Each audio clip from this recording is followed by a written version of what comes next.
Stock market में पैसा बनाने के लिए आपको बस एक चीज करनी है, Buy early on the right projects and sell near the all-time high.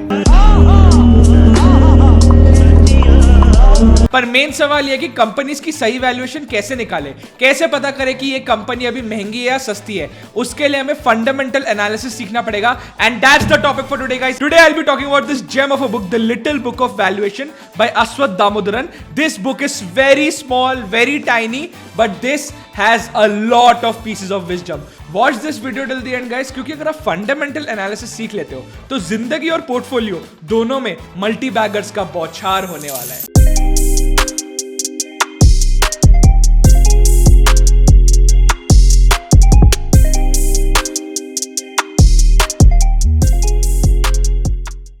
Have you ever thought of buying a house or a stock but later realized that you are not paying the right price for it? या शायद आपने कोई crypto currency ढूंढा लेकिन आपको नहीं पता हो कि आगे जाके रिटर्न देगा कि नहीं। ये बहुत ही कॉमन है गाइस और इस प्रॉब्लम का सोल्यूशन भी है। To determine whether a company stock is undervalued और overvalued, we have to find its intrinsic value. Intrinsic value is the actual worth of the asset. जैसे सोने की परख बस एक सोनार कर सकता है, वैसे ही एक सस्ती स्टॉक की परख बस वही कर सकता है जिसको फंडामेंटल एनालिसिस आता हो। Fundamental analysis is the science of assessing the intrinsic value of a stock. मैंने पिछले 3-4 सालों में कई सारी इन्वेस्टिंग की किताबें पढ़ी है, लेकिन अगर कोई भी मुझे आकर पूछता है कि बेस्ट बुक कौन सी है एक बिगनर के लिए, तो मैं हमेशा ये वाली बुक रेकमेंड करता हूँ। ये बुक मैंने अपने कॉलेज के 3rd ईयर में पढ़ा था। कॉलेज के 5th सेमेस्टर में हमारा एक सब्जेक्ट था कॉर्पोरेट फाइनेंस, एंड उस सब्जेक्ट में हमें ये किताब और इस किताब के ऑथर अश्वत्थ दामोदरन के बहुत सारे मॉड्यूल्स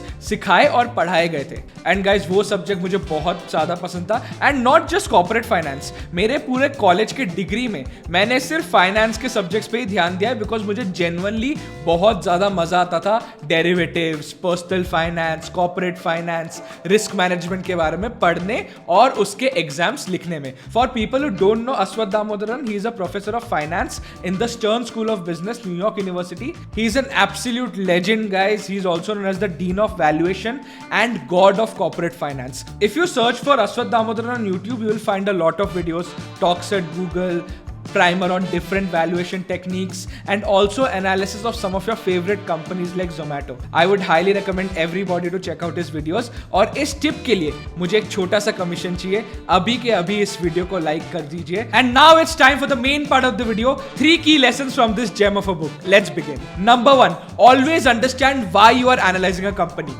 जब भी आप किसी कंपनी के बारे में रिसर्च करना शुरू करोगे, उसके पहले आपने उस कंपनी के बारे में कुछ सुना है, आपके दोस्त ने इस कंपनी में रिसेंटली इन्वेस्ट किया, आपने कई इस कंपनी के बारे में पॉजिटिव न्यूज सुन लिया, या फिर किसी ब्रोकरेज हाउस ने इस कंपनी को डाउनग्रेड किया है जिसकी वजह से आप सोच रहे हो कि ये सही मौका है इस स्टॉक को शॉर्ट करने का। हम सारे ह्यूमंस एक बिहेवियरल बायस से सफर करते हैं जिसको कहते हैं confirmation bias. Confirmation bias is the tendency to process information by looking for information that is consistent with one's existing beliefs. मान लो आप एक पॉलिटिकल पार्टी को सपोर्ट करते हो जिसका नाम है हम।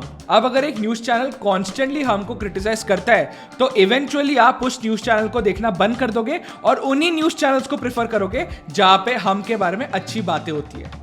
अब इन्वेस्ट करते वक्त ये सेम प्रॉब्लम होता है। मेरे दोस्त ने कहा कि बजाज फाइनेंस अच्छी कंपनी है। अब जब मैं बजाज फाइनेंस की एनालिसिस करना शुरू करूंगा तब मैं हमेशा बजाज फाइनेंस की सारी अच्छी इंफॉर्मेशन को कैप्चर करूंगा और जो गंदे इंफॉर्मेशन है, जो नेगेटिव चीज है, उनको बोलूंगा these might be one time instances या फिर the sources might be wrong. इसे कंफर्मेशन बायस कहते हैं। This is very common guys, and Aswath Damodaran says that before starting to analyse the company you have to first identify the bias. अपने दिमाग में एक clear cut रख दो कि आप क्यों इस कंपनी के बारे में रिसर्च कर रहे हो। This awareness will help you assess a company without any pre conceived notion.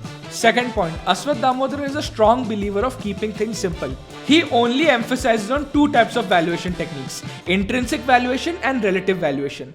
Let's see how these work. Let's say, for example, you're planning to buy a 3 BHK house in Bombay. Example है दोस्तों, ख्वाब देखने में क्या जाता है। Now the owner of an apartment A is ready to sell their unfurnished house for 2 crores. Now you meet another owner of an apartment in the same building and they are ready to sell their fully furnished apartment for 3 crores. But then you find out that the first apartment can fetch you a rent of 5 lakh rupees per month, but the second apartment can fetch you a rent of as high as 10 lakh rupees every month because it is well maintained and fully furnished. Guys, this is just an example. Generally rental yield इतना high नहीं होता है. Comparing two apartments with different qualities and amenities is not an apples to apples comparison.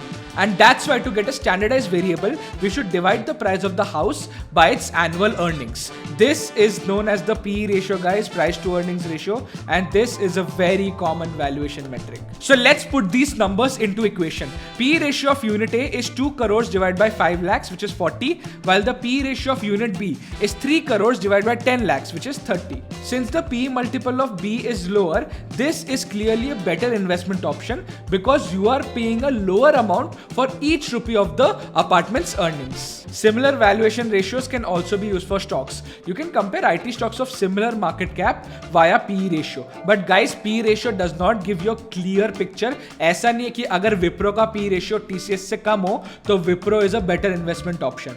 You need to assess a lot of factors before finalizing any investment decision. Some of the most common metrics used for relative valuation are price to earnings, price to book, EV upon EBITDA, and price to sales. The second technique is intrinsic valuation.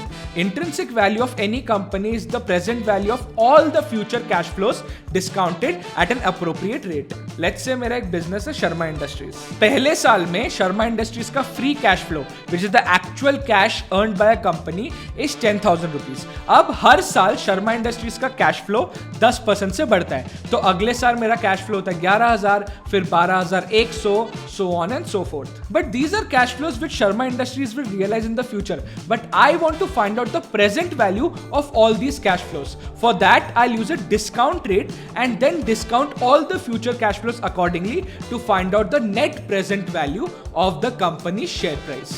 अब ये कैसे करेंगे? अगर आपके पास cash flows है तो फिर आप एक प्रेजेंट वैल्यू कैलकुलेटर ऑनलाइन कर देख सकते हो, उसमें सारे कैश फ्लो की डिटेल डाल सकते हो और फिर आपको इंट्रिंसिक वैल्यू आ जाएगा. But guys, this is an over simplified example. Predicting the future cash flows requires a lot of your time, effort, and knowledge. And the last lesson is you have to value different companies differently. Depending on what type of companies you are analyzing, you have to adjust your relative as well as intrinsic valuation.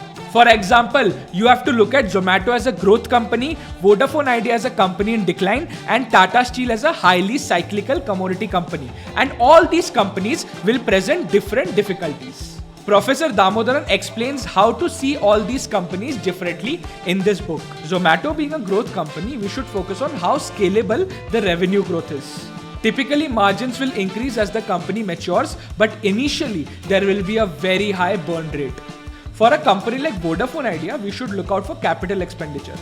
कई बार जो companies decline में होते हैं वो बहुत ज्यादा पैसा unproductive assets में लगा देते हैं, बट जबकि उन्हें R&D में लगा के पिवट करने का सोचना चाहिए. तो एक वोडाफोन आइडिया जैसी कंपनी को अपने पुराने एसेट्स में ज्यादा पैसे नहीं लगाने चाहिए और उनको ये सोचना चाहिए कि हम किन बिजनेस में घुसे या फिर हम कैसा टर्न ले ताकि हमारा बिजनेस आगे जाके भी सर्वाइव कर सके. सो ऐसी कंपनीज का एक्सपेंडिचर पैटर्न से बहुत ज्यादा आइडिया आ जाता है. For a company like Tata steel, which is a cyclical commodity based business, results vary a lot over a normal business cycle. What's interesting is that these companies look the most undervalued when the market is at top and the commodity prices are also very high. And these companies will look very overvalued when the market and the commodity prices are at the bottom. But the opposite is always true. That's why for these companies, it becomes very important to normalize earnings before we start the intrinsic valuation process.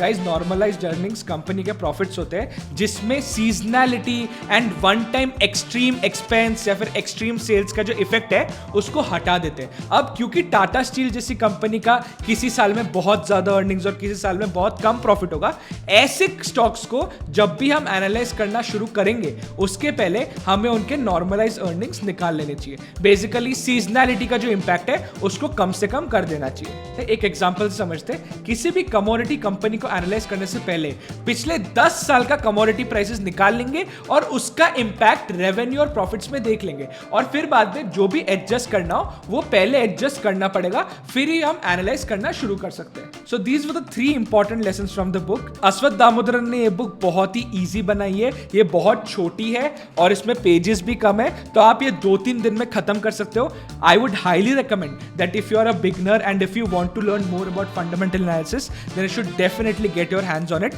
That's all for today's video, guys. If you found this valuable and if you want me to do such videos in the future, then please drop a comment saying we want more fundamental analysis videos. If I get 50 to 100 comments, then I'll regularly do such videos on this channel. अलविदा कहने का time आ गया दोस्तों. This is Anshuman Sharma and I'll see you guys in the next one.